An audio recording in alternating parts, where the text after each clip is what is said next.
என் குருவுக்கு சமர்ப்பணம். அவர் இல்லாவிடில் தொலைந்திருப்பேன். இது ஒருத்தர் ரொம்ப பணக்காரா இருக்காரு, பேரு புகழ் காரு பங்களான்னு கொடுக்குது. ஒருத்தர் ஒருவேளை சாப்பாட்டுக்கே கூட கஷ்டப்படுறாங்க. இது ஆன்மா அவங்கள தேர்ந்தெடுக்குது. அந்த ஆன்மா காரு பங்களா எல்லாத்தையும் கொடுக்குது, தவிர்த்து ஞானத்தை ஏன் தரமாட்டேங்குது? காரு பங்களா இருக்கிறது ஞானம் எப்படி வரும்? அவன் அதுலயே தானே இருக்கிறான். பட்டினத்தார் இருந்தாரு, எல்லாம் இருந்தது அவருக்கு, எதுவும் இல்லாம இல்ல. ஆனா ஞானம் வந்துச்சு.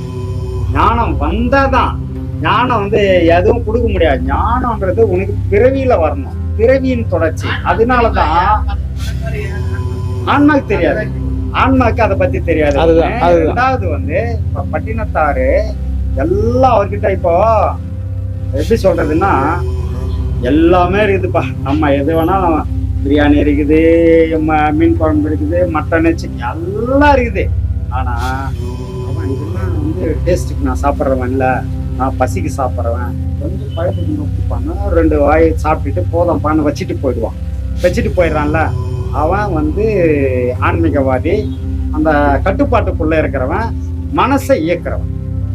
ஆனா மூளை மட்டும் இயக்குது, மனசு மட்டும் மனசு அவனை இயக்குதுன்னு சொன்னா அவன் என்ன பண்ணுவான்னா எல்லாத்தையும் சாப்பிட்டுட்டு ஜீரணாவமா கிடப்பான். அதே மாதிரிதான் அந்த பட்டினத்தாரு எல்லாம் இருந்தது, எதுவும் வேணாம்னு தூக்கி போட்டு வெளியே வந்தார். ஞானம் தான் எனக்கு வேணும்னு வந்தார். ஆனா எதுவுமே இல்லைன்னாலும், நம்மளுக்கு actually சாப்பாட்டுக்கே இல்லை, ஒரு கல்யாணத்துக்கு போனாலும் 2 மோதிரம் போடணும், 2 செயின் போடணும், அப்படியே எங்கன்னா ஒரு ஓசியில ஒரு கார் வாங்கிக்கணும், கார்ல போய் அங்க இறங்கணும், வந்தாக்கா. இப்படி இருக்கிறவங்களுக்கு ஞானம் எங்கிருந்து வரும்? அதான் சாமி, இப்ப பட்டினத்தார் தான் காரணம். அதுக்கெல்லாம் பட்டினத்தார் தவிர்த்து வேற யாரும் வரல சாமி. நிறைய பேர் வந்திருக்காங்க. உனக்கு தெரியல, ராஜா பத்திரகிரியாரு தூக்கி தூரமா போட்டுட்டு ஓடி அந்த காலை பிடிச்சினாரு. பட்டினத்தார் காலை பிடிச்சிக்கினாரு. ஐயா என்ன உன் சீடனா ஏத்துக்கோன்னு சொன்னாரு. நிறைய ஞானிகள் இருக்கிறாங்கப்பா. அது மாதிரி இல்லாத யாரும் கிடையாது. இப்போ கடைசியா சமீபத்துக்கு யார் வந்ததுன்னு கேக்குறியா? சமீபத்துல அதுதான் சாமி, அதுதான் சாமி. என்ன காரணம்னா இது கலியுகம். ஒரு உதாரணம் சொல்றேன் பாரு. ஒரு கழனியில ஒரு கழனிய, என்னோட கழனியை உனக்கு வித்துட்டேன் வச்சுக்கோ.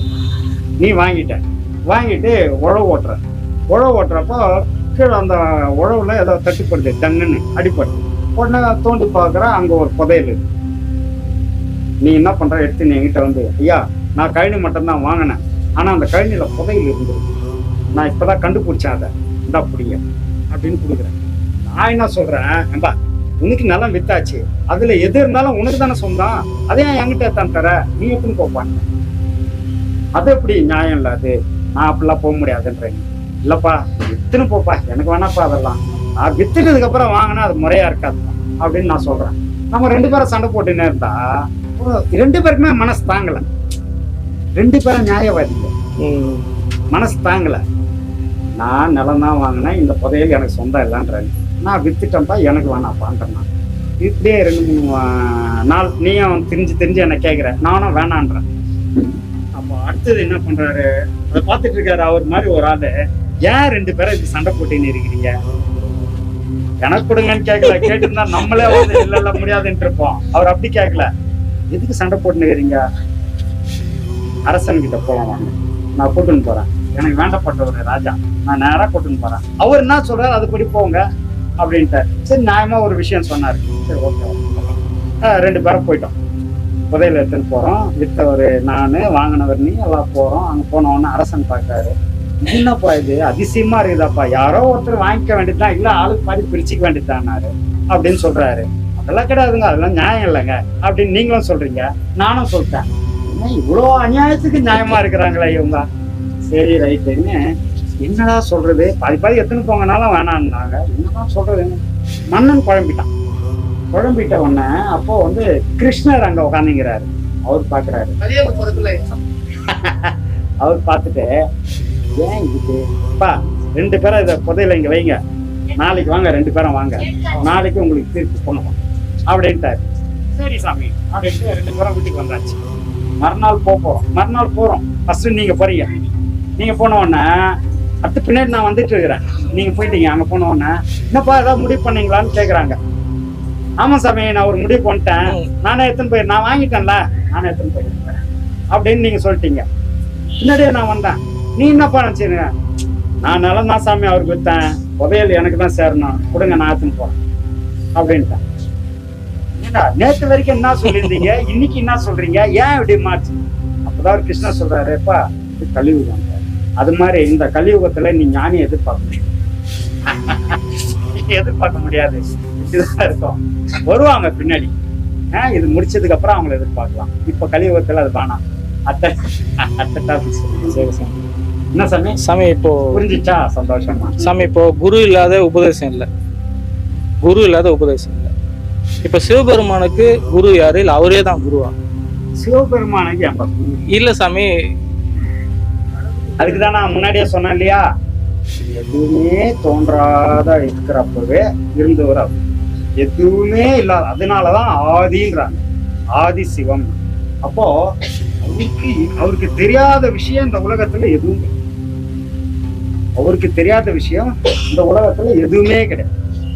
அப்படி இருக்கிறப்ப அவர் மூலயமா தான், ஆதி சிவம்ன்ற அவர் மூலயமா தான் ஒவ்வொரு ஸ்டெப் பை ஸ்டெப்பா முன்னாடியே சொன்ன பாருங்க. அது மாதிரி அம்பாளுக்கு கொடுத்து, அம்பாள் நந்திக்கு கொடுத்து, நந்தியில இருந்து நால்வருக்கு கொடுத்து, நால்வர்ல இருந்து உலகம் பூரா தொடங்கி இப்படி இது பல்லாண்டு காலம், பல கோடி யுகங்களா தொன்று தொட்டு வந்துட்டு இருக்கிற பாடங்கள். அதனால யாருன்னா எப்ப இருந்தாருன்னா யாருக்குமே தெரியாதுன்னா, அவரு இல்லாத நேரமே கிடையாது, இல்லாத இடமே கிடையாது. ஆதி. அதாவது ஒரு இதுக்கு ஒரு எக்ஸாம்பிள் சொல்லணும்னா, நீ 1 பக்கத்துல 0 போட்டா 10, இன்னொரு 0 போட்டா 100, அப்படியே ஒரு 0 போட்டீங்கன்னா போ மில்லியன், அப்புறம் ட்ரில்லியன், அப்படியே போயிட்டே இருக்கான். ட்ரில்லியனுக்கு அப்புறம் போயிட்டுனா தானே இருக்கான். அதுதான் சிவப்பு. அதேதான், கண்டே பிடிக்க முடியாது. நீ ஒரு இது ஃபுல்லா அவரை சொல்ல முடியாது. யார் அறிவார் அதன் அகலமும் நிகழமும், வேறறியாமல் விளங்குகிறார். அப்போ வேறே தெரியாது. அப்ப எப்போ வளர்ந்தாரு, எப்போ பிறந்தாரு, என்ன ஆயிடுது அந்த கேள்வி கேளுங்க. ஆதின்னா எப்பவும் இருக்கக்கூடிய ஒரு நிலை, அதுதான் கடவுள். சாமி உடல் இல்லாம ஆன்மா இயங்காது, ஆன்மா இல்லாம உடல் இயங்காது, அப்படிதானே சாமி? ஆமா. அப்படி இருக்கும் பட்சத்துல மரணம் இல்லா பெருவாழ்வு எப்படி சாமி? அனைத்து உயிர்களிடம் கருணை சரி. அது வந்தாலே, இப்ப நான் முன்னாடியே உங்களுக்கு சொல்லியிருப்பேன், அதாவது வாங்கிக்கிட்டே இருக்கிறவங்களுக்கு வராது, கொடுக்க ஆரம்பிச்சுட்டா கருணை வந்துடும். அன்பு என்ன ஆகும்னா கருணையா மாறும்.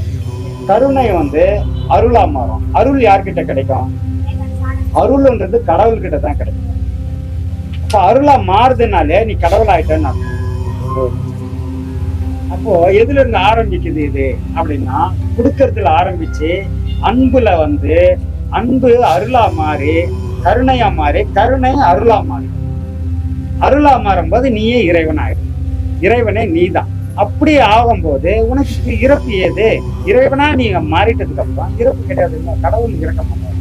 பிறப்பிறப்பில்லா பெம்மான் அப்படின்னா கடவுளோட நீ சேர்ந்துட்டன்னு அர்த்தம். எப்படி சேருவேன்னா, அருளா வரும்போது சேர்ந்து.